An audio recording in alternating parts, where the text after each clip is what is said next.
know I'm no good with all this new technology. I mean, my son understands it all, but I can't even set the video. I must have missed hundreds of EastEnders while we've been here. No, it's really simple. You go to the website, www.polarexplorersreunited.com.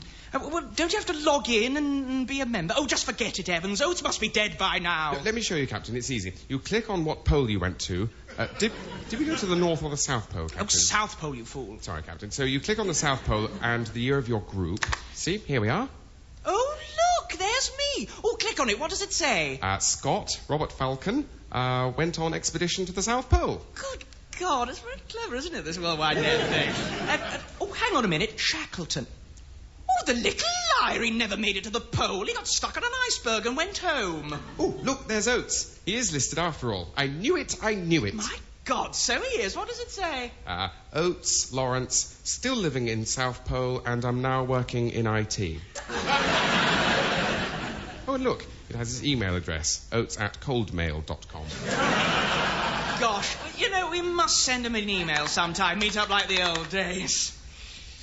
Anyway, forget this and show me lesbianpolarbears.com again, would you? Right, now, if you could just leave me on my own now, please, Evans. I may be some time.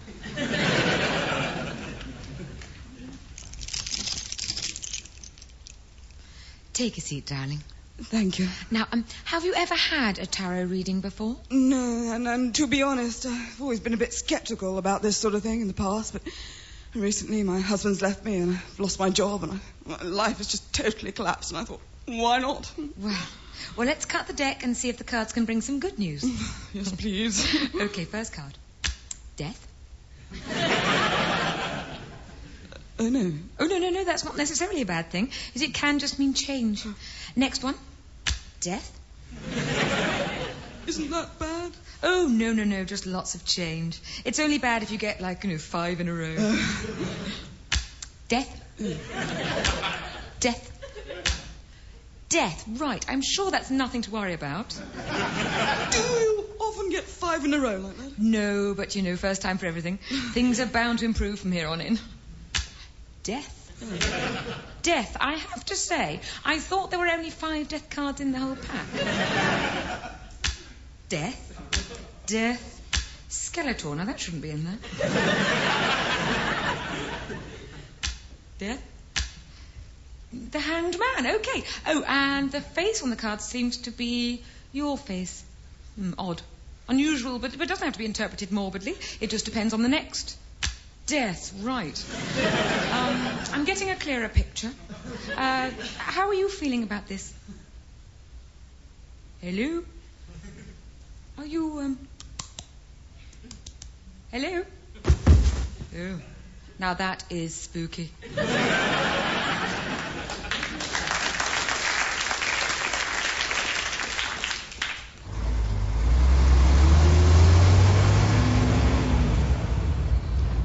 Pretty big warehouse. You don't have to tell me, Gary. How big actually is it? You play football, Gary?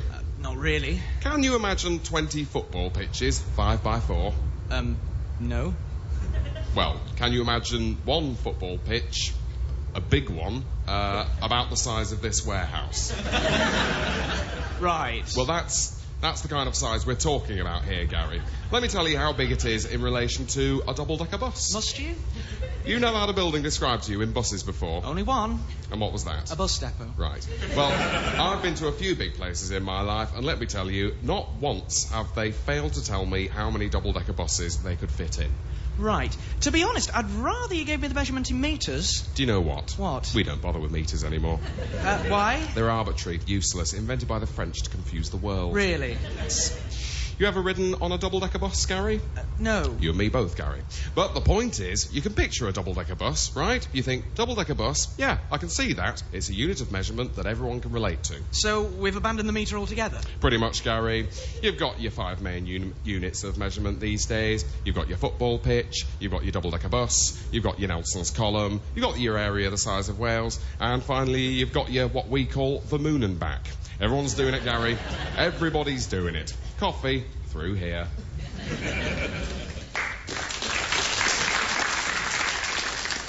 Lesser known novels number 3, the classic work of D.H. Lawrence. Mrs. Bolton, have you seen the good Lady Chatterley? Not since breakfast, Lord Clifford. I spoke to the kitchen maid not half an hour past, and she says she saw my lady going into the garden. She has been spending an awful lot of time within the garden of late. I wonder what she's finding so fascinating. What has she down there that I cannot give her up here? She always returns to the house, red of face, petticoats askew and breathless, as though she's been taking some form of strenuous exercise. My lord, out of the window, down by the lake. There she is now. Good Lord, what is she doing? Throw open the sash so we may see more clearly. Oh. She appears to be mowing the lawn again, my lord. Oh, curses, that damn woman spends more time with that flymo than she does with her own husband. Lady Chatterley's Hover, the timeless story of a trapped woman who finds comfort in the blades of an electric mower. It's a lot less bother than a lover.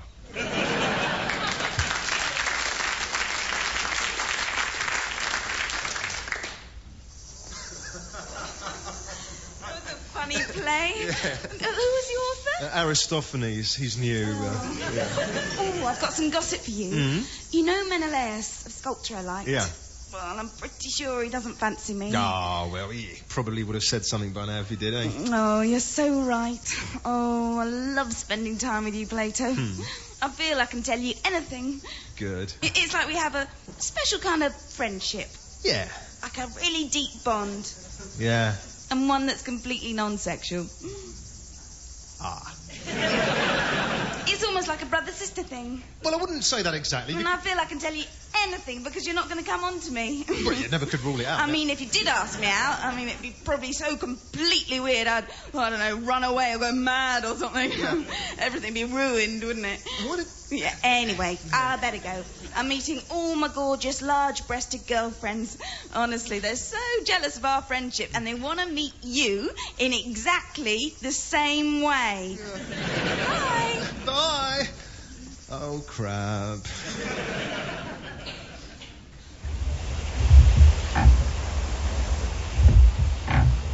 Oh. Remind me never to do that again. Oh, how much did we get through? Enough flagons of ale to float a galleon. Well, better get on. Early meeting with King Ferdinand, and I can't be why are we on a ship? We're on a ship. Are we? Yeah. All right. So, what happened last night? Oh, we had a lot to drink. Yes. Then around about midnight, Columbus said, let's all go for a curry.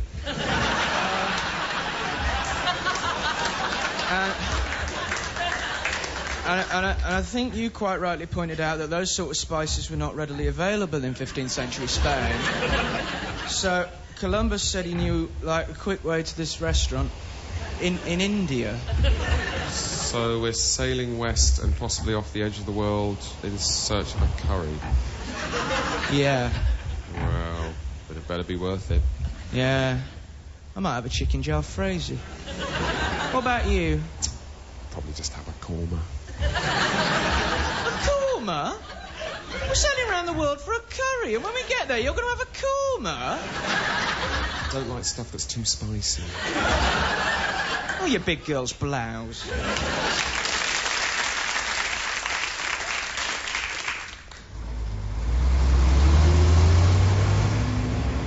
So, what sort of growth are you expecting in the medium to long term? Gary, if you put every one of these babies we made end to end, it would go to the moon and back.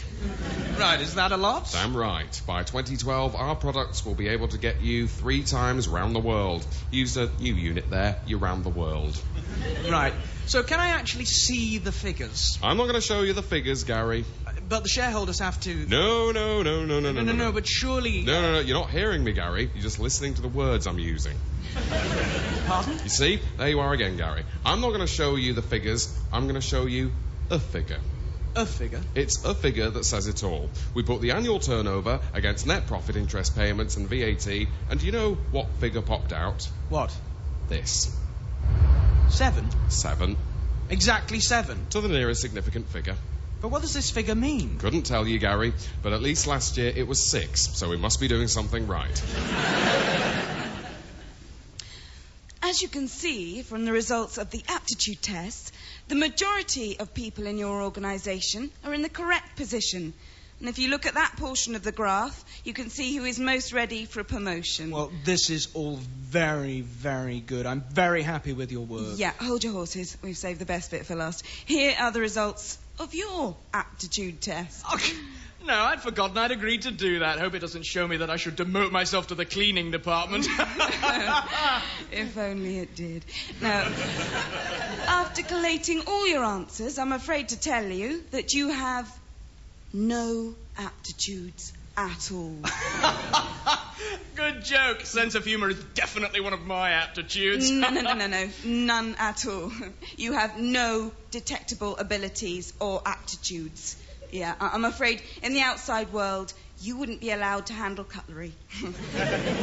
But I'm head of this company. I'm in charge of incomings, outgoings, hiring and firing. 2 months ago, I was named Businessman of the Year. Yeah, I don't know how you got here myself. You have no aptitudes for anything at all. Unless you call sitting in the corner and eating your own belly button fluff a skill. So, what are you saying exactly? You're a few planks short of a fence. A few cards short of a full deck. A few bricks short of a wall. Yes. A few of those unpleasant little coffee creams with a weird kind of marzipan fondant pieces short of a box of chocolates. Yes. A few anecdotes about a weird Russian relative with diarrhea short of an audience with Peter Ustinov. Shut up! Look, are you sure this is my test? That is your name, isn't it? Trent. Yes, that's me. Yes. I think. Just look at the answers you put down for questions 1 to 3 in the maths section. Picture of a man with a big hairy nose, drawing of a machine gun, and a lady with funny odd-shaped breasts. Those are all the right answers, aren't they? No, they're not. It was 1, isosceles, 2, 17, and 3, neither. They both have 1 apple. Oh. Isn't a picture of a lady with odd-shaped breasts the answer to any of them? No. Oh, dear.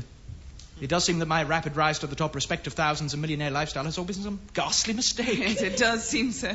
I always wondered why I crashed my car so often. And why I had such problems opening milk cartons and colouring in crosswords. I think it's best you resign. Yes, you're right.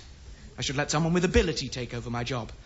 Oh, just tell me this. What was the answer to question 4? Oh, it was a drawing of a woman with a cow's body and really big udders. Oh, I was so close.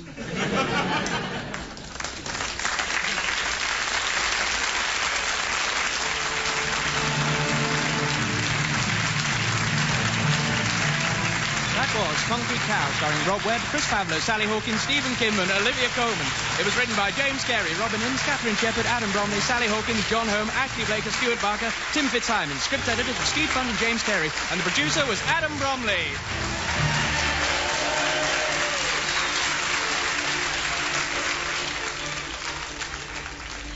And you can have the Concrete Cow experience all over again by logging on to the Radio 4 website.